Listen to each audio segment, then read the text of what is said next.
नमस्कार, आप देख रहे हैं वीपी न्यूज आजमगढ़। मैं विजय प्रताप यादव।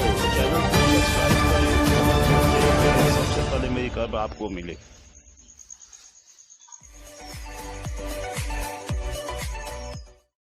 अब योगी सरकार में ही मंदिर के महंत निकला भूमि माफिया और मंदिर की 10 बीघा जमीन बेची। ग्रामीणों में आक्रोश, पहुंचे जिला अधिकारी कार्यालय। आपको बता दें कि आजमगढ़ जनपद के रामपुर जानकी मंदिर शेरपुर कुटी की जमीन दलालों द्वारा अवैध ढंग से बेचे जाने को लेकर ग्रामीणों में ज़्यादा आक्रोश है और जिला अधिकारी कार्यालय पहुंचकर न्याय की गुहार लगाई है। शेरपुर कुटी थाना जहानागंज तहसील सदर जनपद आजमगढ़ के क्षेत्रवासियों का आस्था का केंद्र है कोल्हूनाथ शेरपुर कुटी श्री वैष्णो हरिहर दास इंटर कॉलेज, श्री संस्कृत विद्यालय व मंदिर तीनों स्थानों की जमीन लगभग 100 बीघा है, जिसमें प्रबंधक महंत श्री 1008 रामदास जी के द्वारा अवैध ढंग से 10 बीघे जमीन बेची जा चुकी है, जिससे ग्रामीणों में काफ़ी आक्रोश है। उसी को लेकर आज ग्रामीण जिला अधिकारी पहुंचकर न्याय की गुहार लगाए और ज्ञापन सौंपा। कहा कि इस मामले को जांच करते हुए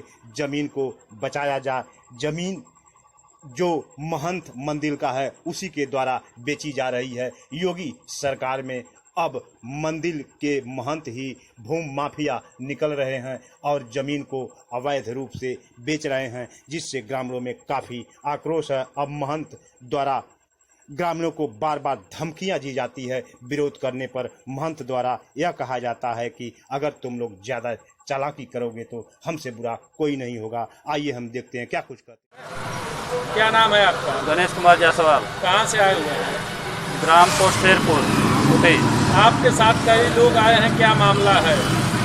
सर ऐसा बात है कि Sherpur inter college Shri Vaishno Harihar Das inter college है और वहाँ पर राम जानकी मंदिर है और शिव जी का मंदिर है और 100 बीघे ज़मीन है और उस ज़मीन में से प्रबंधक श्री राम प्रताप दास द्वारा 10 बीघे ज़मीन बेच दी गई है और फील्ड पर बालू गिट्टी गिरा कर अतिक्रमण कर लिया गया है। और हम लोग यही चाहते हैं कि वो जितना मकान बना मन प्रशासन गिरवाए और फील्ड को खाली कराए। इसकी शिकायत आपने किसी से की थी? जी, हम 2008 में भी शिकायत कर चुके हैं डीएम के यहाँ, जेडी के यहाँ, तो कोई कार्रवाई नहीं हुई न उस समय से तब से रुका था। और फिर इस समय जो महंत जी हैं वो मनमानी कर रहे हैं। उनके चेले एक शिव गणेश जी हैं, वो लोग मिलकर उस ज़मीन को किसी तरह औने पौने दाम में बेचकर पैसा वसूल रहे हैं। आप लोग क्या चाहते हैं? हम लोग चाहते हैं कि ज़मीन सुरक्षित रहे, क्योंकि हमारे क्षेत्र की धरोहर है और हमारे क्षेत्र के लोग वहाँ विद्यालय उसमें खेले कूदे, फील्ड खाली रहे एकदम। मांग नहीं पूरी होगी तो क्या करें? मांग नहीं पूरी हो तो हम लोग धरना प्रदर्शन और आमरण अनशन के लिए तैयार हो जाएंगे।